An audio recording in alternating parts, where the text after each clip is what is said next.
Raj media நண்பர்களுக்கு வணக்கம். நம்மளோட பிக் பாஸ் நிகழ்ச்சியை பொறுத்தவரை இந்த பேப்பர் ரவுடியோட தொல்லை தாங்க முடியல அப்படின்னே சொல்லலாம். ஆமாங்க, பிரச்சனை பொறுத்தவரை 400 ரவுடி தான் அப்படிங்கிற மாதிரி வாண்டடா பல பிரச்சனையை கிரியேட் பண்ணலாம் அப்படிங்கிற மாதிரி பாக்குறாரு. ஆனா அவரை விக்ரம் கூட கண்டுக்கவே மாட்டுக்காரு. அதாவது பிரச்சனை பொறுத்தவரை வைல்ட் கார்டு என்ட்ரியா பிக் பாஸ் வீட்டுக்குள்ள அவர் வரும்போது அவர் மேல பல எதிர்பார்ப்புகள் இருந்துச்சு. சூப்பரா கேம் ஆடுவாரு, உள்ள இருக்கிற போட்டியாளர்கள் எல்லாரையுமே கதற விட போறாரு அப்படிங்கிற மாதிரி நம்ம எதிர்பார்த்துக்கிட்டு இருந்தோம். ஆனா இப்ப நிகழ்ச்சியை பார்க்கும்போது பிரச்சனை தான் சாண்ட்ரா தலையாட்டி பொம்மை மாதிரி ஆட்டி வச்சுக்கிட்டு அப்படின்னு சொல்லலாம். பாவம்பா பிரஜின் இந்த சாண்ட்ரா கிட்ட மாட்டிக்கிட்டு சிக்கி தவிக்கிறாரு அப்படிங்கிற மாதிரி தான் பாக்குற நமக்கு ஃபீல் ஆகுது. அந்த அளவு பிரஜின் சாண்ட்ரா சொல்றது எல்லாமே சரிதான் அப்படிங்கிற மாதிரி சொல்றாரு. ஆமாங்க, ஒஸ்ட் பெர்ஃபார்மர் தேர்வுக்கு கூட என் பேரை சொல்லுடா அப்படிங்கிற மாதிரி சொன்ன உடனே பிரஜின் ஒண்ணுமே எதிர்பேச்சு கூட பேசாம அவங்களோட பேரெல்லாம் சொல்றாரு.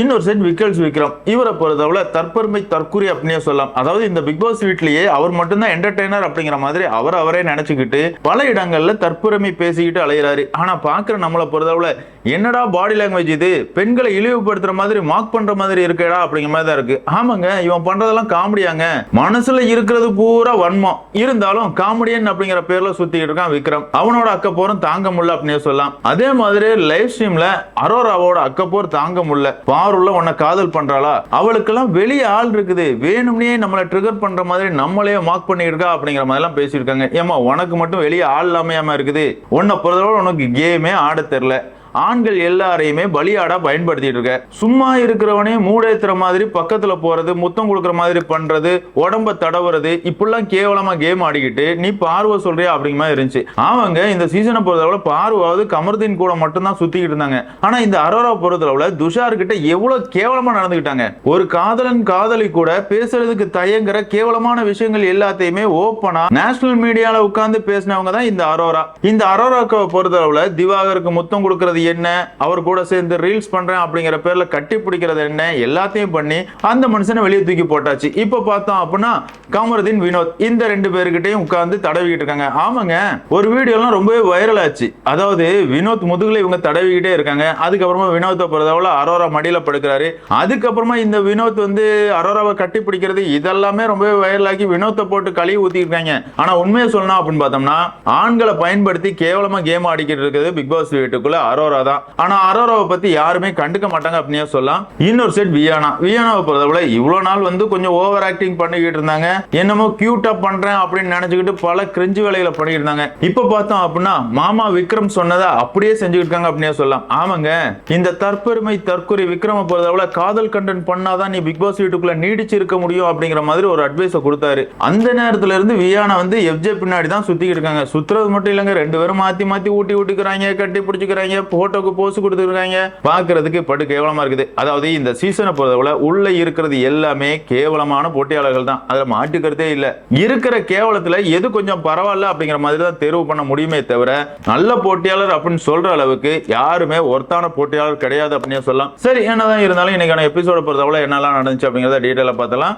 வீடியோக்குள்ள போறதுக்கு முன்னாடி நம்ம சேனலுக்கு நீங்க புதுசா இருந்தீங்க அப்படின்னா மறக்காம சப்ஸ்கிரைப் பண்ணிருங்க. வாங்க வீடியோக்குள்ள போலாம். அதாவது இன்னைக்கான எபிசோட பொறுத்தவரை ஸ்டார்டிங்லேயே அமித் விக்ரம் இந்த ரெண்டு பேரும் பேசுறதை காட்டுறாங்க. அந்த இடத்துல அமித் புலம்பிட்டு இருக்காரு அப்படினே சொல்லலாம். நல்லா பிக் பாஸ் வீட்டுக்குள்ள கேம் ஆடுறானா, என்ன பண்றேன் அப்படிங்கறதே தெரியல. பிரச்சனை பொறுத்தவரை அவர் ஏதோ ஒன்று பண்றாரு, ஆனா அவர் கூட வெளியே தெரிகிற மாதிரி இருக்குது. ஆனா நான் என்ன பண்றேன் அப்படிங்கறதே எனக்கு தெரியல அப்படிங்கிற மாதிரி உட்கார்ந்து புலம்பிட்டு இருக்காரு. அவர் புலம்பலுக்கு வேற ஒண்ணுமே காரணம் இல்லைங்க. காலையில ஆக்டிவிட்டியா ஒரு டாஸ்க் கொடுக்குறாங்க. இந்த டாஸ்க் பொறுத்தவரை இந்த பிக் பாஸ் வீடு ஒரு ஹாஸ்டலா இருந்துச்சு அப்படின்னா இந்த ஹாஸ்டல்ல வார்டனா இருக்கிறது யாரு, அதே மாதிரி ஹீரோ யாரு, ட்ரபிள் மேக்கர் யாரு அப்படிங்கிற மாதிரி ஒரு கேள்வி கேட்கிறாங்க. ஒவ்வொரு போட்டியாளருமே அவங்க மனசுல தோன்றதை சொல்றாங்க. இதுல பல பேர் ஹீரோவா பிரஜினோட பேரை சொன்னாங்க. அதுதான் ஏத்துக்கவே முடியல. சில பேர் கமர்தீனை சொல்றாங்க. அதாவது கமர்தீனை பொறுத்தவரை ஒரு ஹீரோ மாதிரி காதல் பண்றாரு, சண்டை போடுறாரு, நல்லவரா இருக்கிறாரு அப்படிங்கிற மாதிரி காரணங்கள் சொல்றாங்க. உண்மையாவே கமர்தீன் ஒரு ஹீரோ மாதிரி தான் பிக் பாஸ் வீட்டுக்குள்ள நடந்துகிட்டு இருக்காரு அப்படின்னு சொல்லலாம். பொதுவா 4வது சீசன் வர நல்லவங்களை மட்டும்தான் ஹீரோ அப்படிங்கிற மாதிரி சொல்லுவோம். ஆனா இப்ப பார்த்தோம் அப்படின்னா ரவுடித்தனம் பண்ணிட்டு மறுபடியும் நல்லவனா திருந்துறவன் தான் ஹீரோவா இருக்கிறான் அப்படின்னு சொல்லலாம். அதே மாதிரியே இந்த வீட்டோட வாண்டனா திவ்யா சபரி இந்த ரெண்டு பேரோட பேர் தான் நிறைய பேர் சொன்னாங்க. அதே நேரத்தில் ட்ரபிள் மேக்கரா பாரு கேமி இந்த ரெண்டு பேர் பேரையும் பல பேர் சொல்றாங்க. இதெல்லாம் கேட்டதுக்கு அப்புறமா தான் அமித்த பொறுத்தவரை என்னப்பா இந்த லிஸ்ட்லயே நான் வரலையே, நான் எதுவுமே பிக் பாஸ் வீட்டுக்குள்ள பண்ணலையா அப்படிங்கிற மாதிரி புலம்பிட்டு இருக்காரு. அந்த இடத்துல விக்ரம் என்ன சொல்றாரு அப்படின்னு பார்த்தோம்னா, நீங்க இதெல்லாம் பத்தி பெருசா ஃபீல் பண்ணாதீங்க, உங்க மனசுல எப்படி விளையாடணும்னு தோணுதோ அப்படி விளையாடுங்க, மத்தவங்க சொல்ற கமெண்ட்ஸ் எல்லாம் எடுத்துக்கிட்டு நம்ம வருத்தப்பட்டுக்கிட்டு இருந்தோம் அப்படின்னா இங்க சர்வை பண்ண முடியாது அப்படிங்கிற மாதிரி அமித்துக்கு ஒரு அட்வைஸ் எல்லாம் கொடுக்குறாரு. அதுக்கப்புறமா பார்த்தோம் அப்படின்னா இந்த வாரத்துக்கான ஒஸ்ட் பெர்ஃபார்மர் தேர்வு நடக்குது. இதுல வியானா வந்து விக்ரமோட பேரை சொல்றாங்க. காரணம் என்ன சொல்றாங்க அப்படின்னு பார்த்தோம்னா, நடந்து முடிஞ்ச சோறு சோப்பு மாப்பு அப்படிங்கிற டாஸ்க்ல விக்ரம பொறுத்தவரை ஃபன் பண்றாரு. ஆனா வேலைகள் எதுவுமே பண்ணல. வேலையும் செஞ்சுக்கிட்டு ஃபன் பண்ணி இருந்தாருன்னா ஓகே, வேலை எதுவுமே செய்யாம ஃபன் மட்டும் தான் பண்ணிட்டு இருக்காரு, அதனால விக்ரமோட பேரை சொல்றேன் அப்படிங்கிற மாதிரி சொல்றாங்க. உடனே பிக் பாஸ் பொறுத்தவரை விக்ரமோட பேரை சொல்லக்கூடாது, அவர் தலைவர் போட்டியில பங்கு பெறதுக்கான போட்டியாளர், அதனால ஒஸ்ட் பெர்ஃபார்மருக்கு விக்ரமோட பேரை சொல்லக்கூடாது அப்படிங்கிற மாதிரி வியானாவை ஸ்டாப் பண்றாரு. இது என்னையா கேவலமா இருக்குது. ஆமாங்க, வீக்கெண்ட் எபிசோட்லயுமே விஜய் சேதுபதி விக்ரமுக்கு ஆதரவா தான் பல இடங்கள்ல பேசிட்டு இருக்காரு. விக்ரம் வந்து பல பெண்களை பல விதமா மார்க் பண்றாரு, இரிட்டேட் பண்றாரு, ட்ரிகர் பண்றாரு. இதுக்கு எதிராக விஜய் சேதுபதி பெருசா எந்த கேள்வியுமே கேட்கல. இந்த இடத்துல வியானா வந்து விக்ரம குறை சொல்றதையுமே பிக் பாஸால ஏத்துக்கவே முடியல. என்னப்பா பிக் பாஸ் சொன்னது நியாயம் தானே அப்படின்னு கேட்டீங்கன்னா, இல்லங்க, இதுக்கு முன்னாடி நாமினேட் பண்ண வர்றவங்க கெமியோட பேரை சொல்றாங்க. கெமியுமே கிளீனிங் டீம்ல தான் இருந்தாங்க. அவங்களுமே அடுத்த வார தலைவர் போட்டியில பங்கு பெற போட்டியாளர் தான். கெமியோட பேரை சொல்லும் போதே பிக் பாஸ் ஸ்டாப் பண்ணியிருந்தாருன்னா ஓகே. ஆனா இந்த இடத்துல விக்ரமோட பேரை சொல்லும் போது மட்டும்தான் பிக் பாஸுக்கு கோவம் வருது. வியானா நீங்க விக்ரம் பேரை சொல்லக்கூடாது அப்படிங்கிற மாதிரி ஸ்டாப் பண்றாரு. இது ரொம்பவே அன்ஃபேரா இருக்குது அப்படின்னு சொல்லலாம். அதாவது விக்ரமுக்கு ஒரு நியாயம், மத்தவங்களுக்கு ஒரு நியாயம் அப்படிங்கிற மாதிரி தான் பிக் பாஸ் டீம் வந்து நடந்துக்கிறாங்க. என்னதான் இருந்தாலும் இந்த ஒஸ்ட் பெர்ஃபார்மர் தேர்வு பொறுத்தவரை எல்லாருமே சேர்ந்து சாண்ட்ரா, திவ்யா இந்த ரெண்டு பேரையும் தேர்வு பண்றாங்க. இந்த தேர்வுமே மத்தவங்களா பண்ணலங்க, இவங்களா வாண்டடா பண்ணிக்கிட்டாங்க அப்படின்னு சொல்லலாம். ஆமாங்க, சாண்ட்ராவா இருக்கட்டும் திவ்யாவா இருக்கட்டும் என்னோட பேரை சொல்லுங்க, எங்களை சேர்த்து சொல்லுங்க அப்படிங்கிற மாதிரி பிரஜன் எல்லாம் சொல்றாங்க. பிரஜன் வந்து என்னமோ அவரா வந்து குறை சொல்ற மாதிரி குறை சொல்லி இவங்க ரெண்டு பேர் பேரையும் சொல்றாரு. இதெல்லாம் பார்க்கும்போது என்னமா இப்படி உள்ளத்தனம் பண்றீங்க அப்படிங்கிற மாதிரி தான் இருந்துச்சு. இதே நேரத்தில் பல பேர் வந்து அதாவது கிச்சன் டீம்ல இருந்த பார்வா இருக்கட்டும், திவ்யாவா இருக்கட்டும், சாண்ட்ராவா இருக்கட்டும் கனியோட பேரை சொன்னாங்க. அவங்க சொன்ன காரணம் ஏற்புடையது அப்படின்னு சொல்லலாம். அதாவது கனியை பொறுத்தவரை எங்க டீம் இருக்கும்போது அவங்க வந்து சாப்பாடுல தான் கேம் ஆடணும் அப்படிங்கிற மாதிரி எங்க கிட்ட சொன்னாங்க. எங்க கிட்ட எல்லாமே ஏத்தி விடுற மாதிரி ஏத்தி விட்டுட்டு கடைசியா அவங்க நல்ல புள்ள வேஷம் போட்டுக்கிட்டு இருக்காங்க அப்படிங்கிற மாதிரி காரணங்களை சொன்னாங்க. உண்மையாவே கனியோட கேம் பிளே போன வாரம் அப்படிதான் இருந்துச்சு. இருந்தாலும் இந்த இடத்துல கனியோட பேரை யாரெல்லாம் சொல்றாங்க, பாரு, திவ்யா, சாண்ட்ரா சொல்றாங்க. அப்படி இருக்கும்போது மத்தவங்க ஏத்துப்பாங்களா? ஏத்துக்க மாட்டாங்க. கனி நல்லவங்க வல்லவங்க அப்படிங்கிறது தான் பிக் பாஸ் வீட்டுக்குள்ள இருக்கிறவங்களோட எண்ணமா இருக்குது. ஆனா பாக்குற நமக்கு தான் தெரியும் கனியை பொறுத்தவரை ஒரு விஷப்பாம்பு அப்படிங்கிறது. என்னதான் இருந்தாலும் இந்த ஒஸ்ட் பெர்ஃபார்மர் தேர்வு எல்லாம் முடிஞ்சதுக்கு அப்புறமா பிக் பாஸ் பொறுத்தவரை திவ்யா, சாண்ட்ரா ரெண்டு பேருமே பொளக்குறாரு அப்படின்னு சொல்லலாம். ஆமாங்க, அதாவது இந்த இடத்துல பிக் பாஸ் பொறுத்தவரை திவ்யா, சாண்ட்ரா இவங்க ரெண்டு பேருமே ஆசைப்பட்ட மாதிரியே ஒஸ்ட் பெர்ஃபார்மரா தேர்வாயிருக்காங்க. அவங்கள ராத்திரி சிறையில அடைக்கணும். ஆனா அதுக்கு முன்னாடி பார்த்தோம் அப்படின்னா இந்த பிக் பாஸ் வீட்டுல இருக்கிற எல்லா வேலையுமே இவங்க ரெண்டு பேர் மட்டும் தான் பண்ணணும். எதுக்காகனா அவங்களா வாண்டடா ஆசைப்பட்டு தான் சிறைக்கு போறேன்னு சொல்லியிருக்காங்க. சிறைக்கு போறது என்ன ஜாலியா அவங்கள வச்சு பண்ண போறேன் அப்படிங்கிற மாதிரி பிக் பாஸ் பொறுத்தவரை இவங்களுக்கு ஒரு பனிஷ்மெண்ட் கொடுக்குறாரு. இது உண்மையாவே மாஸ் அப்படினே சொல்லலாம். ஆமாங்க, ஜெயிலுக்கு போனா பேசாம நிம்மதியா படுத்து தூங்கலாம் அப்படிங்கிற மாதிரி தான் போட்டியாளர்கள் நினைச்சிட்டு இருக்காங்க. அதை ஸ்டாப் பண்ணும் அப்படிங்கிறதுக்காகவே பிக் பாஸ் பொறுத்தவரை இப்படி ஒரு பனிஷ்மெண்ட் கொடுக்குறாரு. அது மட்டும் இல்லாம இவங்க வேலை செய்யறாங்களா இல்லையா அப்படிங்கறத கவனிக்கிறதுக்கான பொறுப்பை விக்ரம் கையில கொடுக்குறாரு.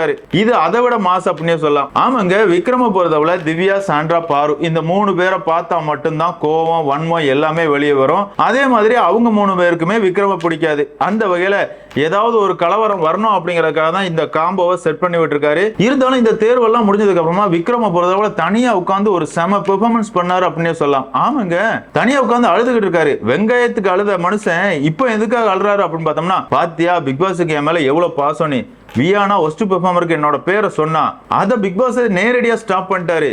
அது மட்டும் இல்லாம நடந்து முடிஞ்ச டாஸ்க்ல எல்லாருமே என்ன ஒஸ்ட் பெர்ஃபார்மர், நீ காமெடியன் கிடையாது, உன்னோட காமெடியில வன்மம் இருக்கு அப்படிங்கிற மாதிரி எல்லாம் சொல்லிட்டு இருக்காங்க. யார் என்ன சொன்னாலுமே எனக்கு சப்போர்ட்டா பிக் பாஸ் இருக்காரு அப்படிங்கறத இந்த இடத்துல நிரூபிச்சிட்டாரு அப்படிங்கிற மாதிரி விக்ரம் ரொம்பவே ஃபீல் பண்ணி அழுதுட்டு இருக்காரு. அந்த இடத்துல சபரிநாதனா இருக்கட்டும், வியானாவா இருக்கட்டும், நீ மாசு, உன்னை பொறுத்தவரை சூப்பரா கேம் ஆடிட்டு இருக்க, பாத்தியா பிக் பாஸ் சொன்னதை கேட்டியா, உன்னோட டீமை எப்படி வழி நடத்தி வெற்றி பெற வச்சியோ அதே மாதிரியே இவங்களை வச்சு வேலை வாங்க அப்படிங்கிற மாதிரி சொல்லியிருக்காரு. உன்னை பொறுத்தவரை வேற லெவல் அப்படிங்கிற மாதிரி விக்ரமுக்கு சொம்ப அடிச்சிட்டு இருக்காங்க. என்ன பொறுத்தவரை விக்ரம் வந்து பெருசா என்டர்டெயின் எல்லாம் பண்ணலங்க.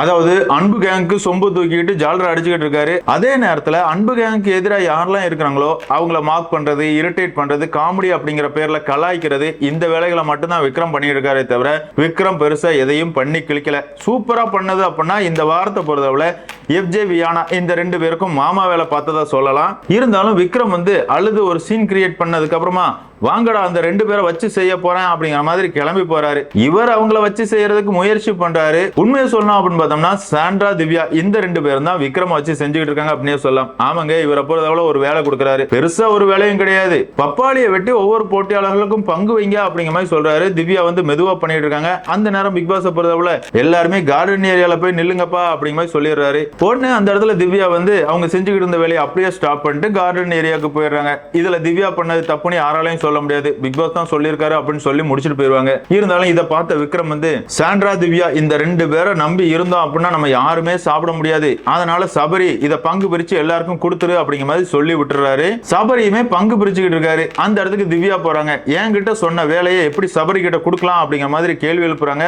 உடனே விக்ரம பொறுத்தவரை நீங்க சரியா பண்ணல, அதனாலதான் நான் சபரி கிட்ட கொடுத்தேன், இதுல எந்த தப்புமே கிடையாது, நான் சொல்றதுதான் நீங்க செய்யணும் அப்படிங்கிற மாதிரி அவர் சொல்ல, உடனே திவ்யா வந்து எஃப்ஜே கிட்ட நியாயம் கேட்கறாங்க. தலையா இருக்கிற எஃப்ஜே வந்து நீங்க இப்படி பண்ணிருக்க கூடாதுல்ல, அவங்க கிட்ட கொடுத்த வேலை தானே அப்படின்னு கேட்கும்போது சரி நீங்களே பண்ணுங்க அப்படிங்கிற மாதிரி திரும்ப விக்ரம் வந்து திவ்யா கிட்ட சொல்றாங்க. திவ்யாவை பொறுத்தவரை என்ன நம்பாம நீங்க சபரிட்ட கொடுத்துட்டீங்கல்ல, ஏனி நான் அந்த வேலையை செய்ய மாட்டேன் அப்படிங்கிற மாதிரி சொல்றாங்க. இப்படி பல வாக்குவாதங்கள் போகுது. இதுக்கடையில பார்த்தோம் அப்படின்னா இந்த பேப்பர் ரவுடி பிரஜனை பொறுத்தவரை விக்ரம் கிட்ட சண்டைக்கு போறாரு. அதாவது விக்ரம் வந்து நாங்க 2 பேருமே ஜோடியா ஆடுறோம் அப்படிங்கிற மாதிரி எல்லாம் சொல்லிட்டு இருக்கான். நானும் சாண்ட்ராவும் புருஷன் பொண்டாட்டியா இருந்தாலும் தனியா தான் கேம் ஆடிக்கிட்டு இருக்கோம். நான் வந்து என் பொண்டாட்டியை தான் இன்னைக்கு ஒஸ்ட் பெர்ஃபார்மருக்கு தேர்வு பண்ணேன் அப்படிங்கிற மாதிரி எல்லாம் சொல்றாரு. அடப்பாவே, உன் பொண்டாட்டி சொன்னதுனால தானே நீ அவளோட பேரை சொன்ன, நீ தான் சாண்ட்ரா கண்ணசவிக்கு ஆடிக்கிட்டு இருக்கியே. அதாவது பொண்டாட்டி தாசன் அப்படிங்கிற மாதிரி கேள்விப்பட்டிருக்கோம். உண்மையான பொண்டாட்டி தாசனா இருக்கிறது அப்படின்னா பிரஜன் தான் பிக் பாஸ் வீட்டுக்குள்ள. அந்த அளவு சாண்ட்ரா என்ன சொன்னாலும், அதாவது கண்ணசைவிலேயே சாண்ட்ரா சொல்லதை அப்படியே செஞ்சு முடிக்கிறார் பிரஜன் அப்படின்னே சொல்லலாம்.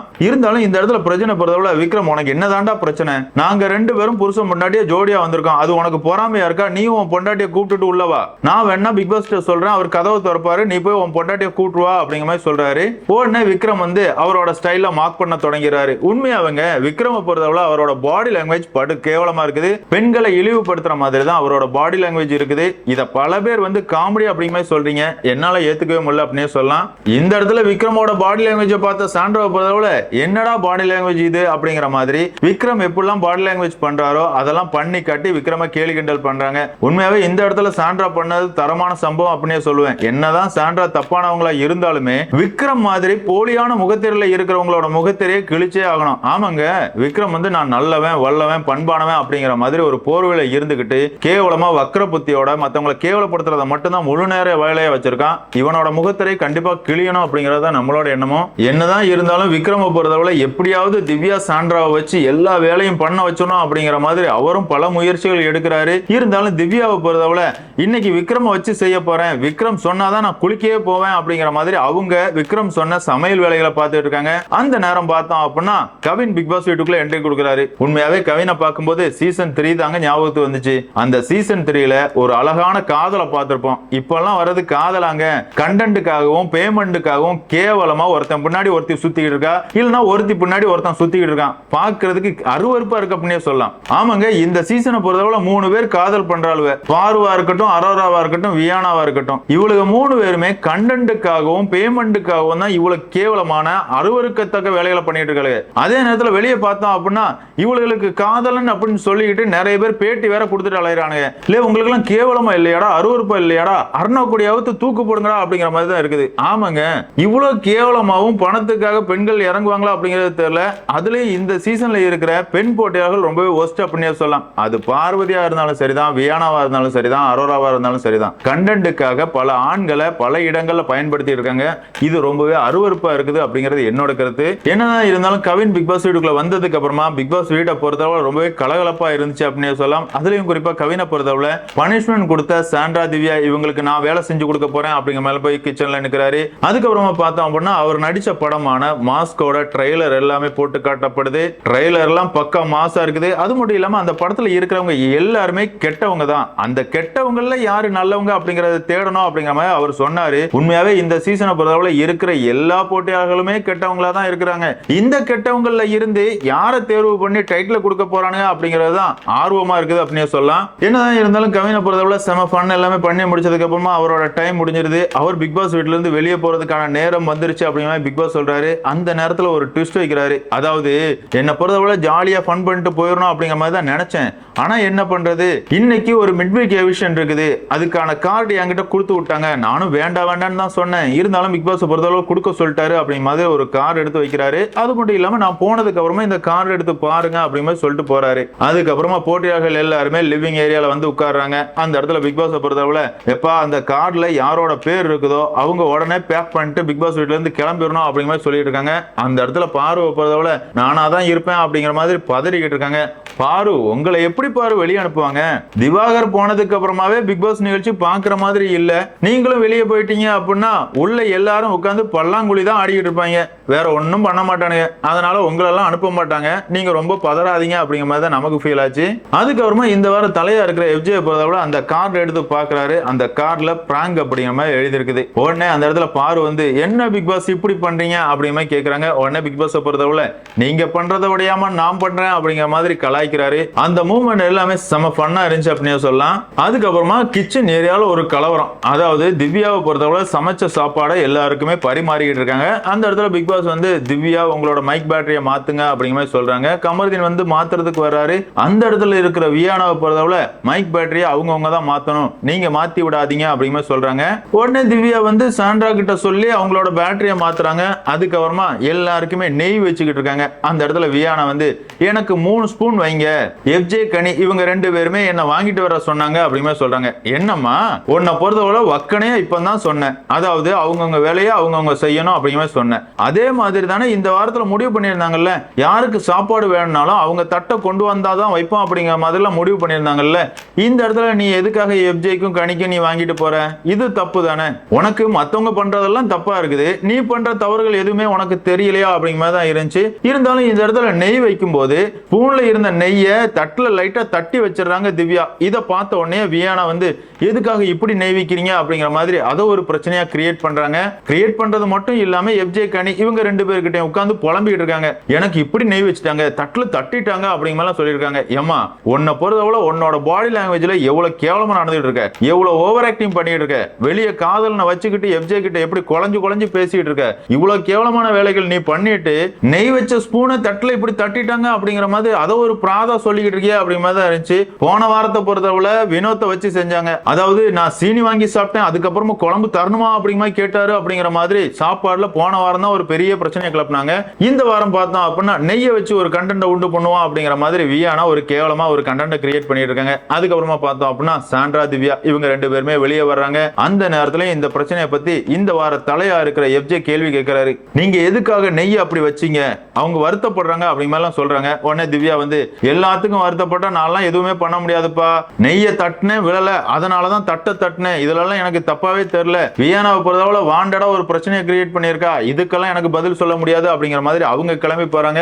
கிளம்பி போய் 2 பேருமே கார்டன் ஏரியால உட்கார்ந்து சாப்பிட்டு இருக்காங்க. அந்த இடத்துல பார்த்தோம் அப்படின்னா பாரு பிரஜன் இந்த 2 பேருமே இவங்க 2 பேர்கிட்ட பேசிட்டு இருக்காங்க. திவ்யாவை பொறுத்தவரை புலம்பிட்டு இருக்காங்க. என்னப்பா நெய் வச்சது ஒரு குத்தமா, வியானாவை பொறுத்தவரை வாண்டடா ஒரு பிரச்சனையை கிரியேட் பண்றா அப்படிங்கிற மாதிரி புலம்பிட்டு இருக்காங்க.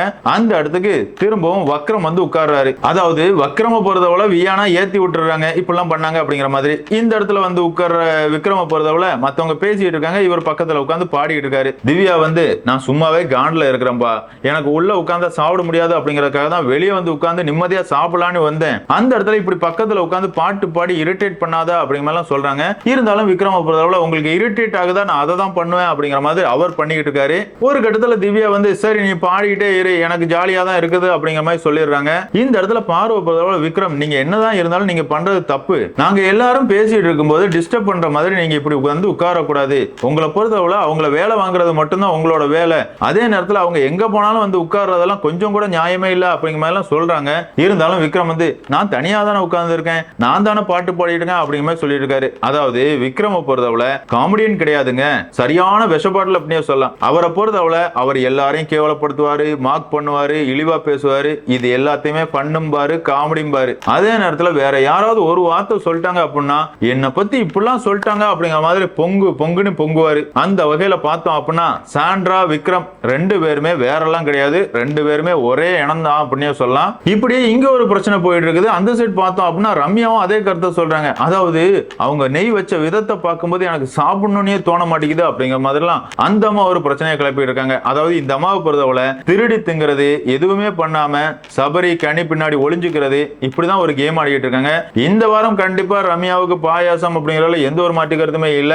என்னதான் இருந்தாலும் ரம்யாவும் சாண்ட்ரா, திவ்யா இவங்களை பத்தி தான் இந்த இடத்துல பேசிட்டு இருக்காங்க. இதெல்லாம் முடிஞ்சதுக்கு அப்புறமா பிக் பாஸ் பொறுத்தவரை ஸ்டோர் ரூம்ல 16 பர்கர் வச்சிருக்கேன், நீங்க எல்லாருமே சேர்ந்து என்ன சந்தோஷப்படுத்தினீங்க அப்படின்னா ஸ்டோர் ரூம் கதவை திறப்பேன் அப்படிங்கிற மாதிரி அவர் சொல்றாரு. அந்த இடத்துல போட்டியாளர்கள் எல்லாருமே சாரி பிக் பாஸ், சாரி பிக் பாஸ் அப்படிங்கிற மாதிரி சாரி கேட்டிருக்காங்க. எப்பா சந்தோஷப்படுத்த சொன்னா எதுக்குடா சாரி கேக்குறீங்க அப்படிங்கிற மாதிரி தான் நமக்கு பார்க்கும்போது தோணுச்சு.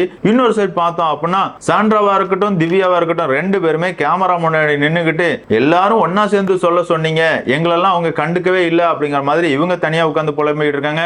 அதுக்கப்புறமா பிக் பாஸ் பொறுத்தவரை என்னப்பா எத்தனை பேர் இருக்கிறீங்க, எல்லாரும் ஒன்னாவா இருக்கிறீங்க அப்படிங்கிற மாதிரி கேள்வி கேட்கிறாரு.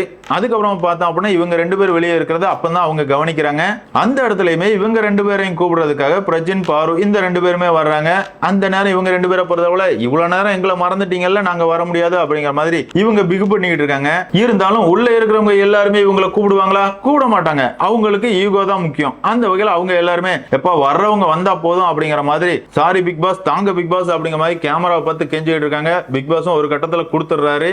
எல்லாருமே பர்கர் சாப்பிட்டு இருக்காங்க. அந்த நேரம் பிக் பாஸ் ஒரு அறிவிப்பு வருது. அதாவது விக்ரம், உங்களை பொறுத்தவரை இன்னைக்கான வேலைகள் எல்லாத்தையும் செஞ்சு முடிச்சதுக்கு அப்புறமா இந்த வார தலையான எஃப்ஜே கிட்ட சொல்லி திவ்யா, சாண்ட்ரா இந்த ரெண்டு பேருமே ஜெயில தூக்கி போடுங்க அப்படிங்கிற மாதிரி சொல்றாரு. அந்த இடத்துல விக்ரம் வந்து சரி பிக் பாஸ் அப்படிங்கிற மாதிரி சொல்லிடுறாரு. அதுக்கப்புறமா பார்த்தோம் அப்படின்னா தனியா போய் என்ன சொல்றாரு அப்படின்னு பார்த்தோம்னா, இன்னைக்கு அவங்களை எல்லா வேலையும் செய்ய வச்சிருவேன், செய்யல அப்படின்னா தூங்காம இருங்க, ஜெயிலுக்கு போகாம இருங்க, நான் எல்லா வேலையும் செஞ்சு முடிக்காம அவங்களை விட மாட்டேன் அப்படிங்கிற ஒரு முடிவுல இருக்கிறாரு. இதனால ஏதாவது பிரச்சனைகள் வரப்போதா அப்படிங்கறதெல்லாம் நம்ம பொறுத்து தான் பார்த்தாகணும். என்னதான் இருந்தாலும் இந்த சீசனை பொறுத்தவரை முழுக்க முழுக்க வன்மத்தையும் ஈகோவையும் தான் போட்டியாளர்கள் காட்டிக்கிட்டு இருக்காங்களே தவிர இது ஒரு கேம் ஷோ, மக்கள் எல்லாருமே பார்த்துக்கிட்டு இருக்காங்க அப்படிங்கிற எண்ணம் துளியுமே கிடையாது. நீ பெரியவனா நான் பெரியவனா மோதி பார்த்தலாம் அப்படிங்கிற மாதிரி எல்லாருமே ஈகோல தான் ஆடிக்கிட்டு இருக்காங்க. என்னதான் இருந்தாலும் இந்த வார வீக்கெண்டை பொறுத்தளவுல சாண்ட்ரா, பிரஜின் இந்த ரெண்டு பேருக்குமே தரமான செருப்படிகள் காத்திருக்கு அப்படின்னே சொல்லலாம். ஆமாங்க, இந்த வாரமும் இவங்களை போட்டு பொழக்கல அப்படின்னா எல்லாருமே விஜய் சேதுபதியை போட்டு பொழந்துருவாங்க.